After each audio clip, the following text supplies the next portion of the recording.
อ่ะอันนี้ก็คำเรื่อง เจี๊ยนะครับ เจี๊ยเหมือนกันในคำเรื่องเรื่องนี้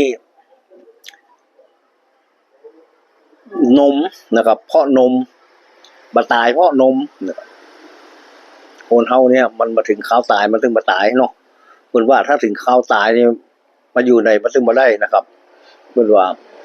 ขนาดไม้จิ้มฟันแทงเหงือกยังเสือกตายถึงคนข้าวเฮาไม่ตายเนี่ยโอ้ขนาดรถโจรกันแข่งพุทธขากุ้มเหี้ยคนที่คนตังยังบาตายก็มีนะครับอันนี้ก็เป็นสาเหตุของคนเฒ่านะครับอายุ60ปลายแล้วอันนี้ก็เป็นคนขี้จมเป็นคนขี้เครียดขี้มิ่งโอ้จมไปเลยมันก็จมลูกจมผัวจมละอ่อนจมเป็ดจมไก่จมหมูจมมาซับปะซับเป็ดอ่ะหันยังกระจมหมดก็แล้วนี่ผัวกันรำคาญไก่เหมือนเข้าก็อย่างว่านะกะพอใจเนาะเดี๋ยวเมื่อขับมาโอ้จะมีไอ้อย่าง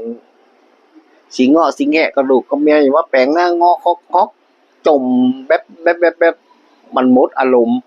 มันมีอารมณ์ผัวมีอารมณ์ก็เลยไปเสาะตั้งอื่นพ้องเลยครับเอาที่นี่เหมือนเข้ากับบ่ค่อยสูนละถ้าเมียจมก็ลงเฮือนละไปบ้านละไปที่อื่นเนี่ยเสียมือรู้มาเมียมันหูเปล่าท่อหูผัวไปมีเมียน้อยปัดโถเป็นเกียรติเป็นโคตรเป็นให้หุยโอ้ฟุ่มไฟน้ำตาย้อยวันค่ำเคยกินข้าวกินน้ำเครียดหรอจะฆ่าตัวตายอีนี่จะแย่อย่างใดดีก็ไปหันเข้าไปในเฮือนเตือผัวมาอยู่ไปหันปืนผัวมันไว้หันปืนสั้นเนี่ยนะก็เลยไปมาต้องมาอยู่ละอีดอกเปิดมาห้างเขามาอยู่ขอตายดีกว่าเนาะเครียดเกินเมื่อกี้เขากินน้ำได้2-3 วันละพิษกันก็บ่รู้จะพิษอย่างไรละไอ้นี่ก็จะตายจะไปยิงตัวตายจะยิงที่ไหนต้องไปยิงตัดหัวใจนะมันตายกำเดียวมันถึงมาได้ทรมานเลยหรอกแล้วก็บ่ฮู้ว่าหัวใจอยู่ที่ไหนก็เลยยังบ่ตายเด้อยังบ่ยิงเด้อตัดสินใจซดไปหาหมอไปถามหมอเจ้า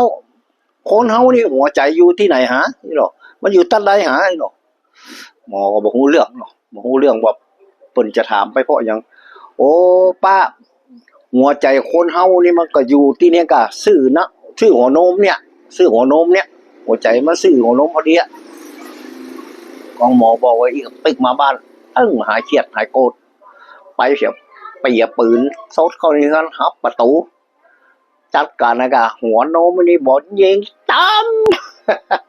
ยะตกตาให้พวกโอนเจ้าบ้านก็แตกตื่นมาป้อโทรหาแจคำแมวหุยจอกบ่ตายโอ้ก็เจ๊ใหญ่น่ะปากันเอาไปหงยา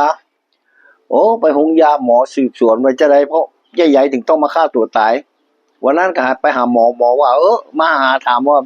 ไอ้หัวใจอยู่ไหนก็บอกว่าอยู่ใจอยู่ในหัวนม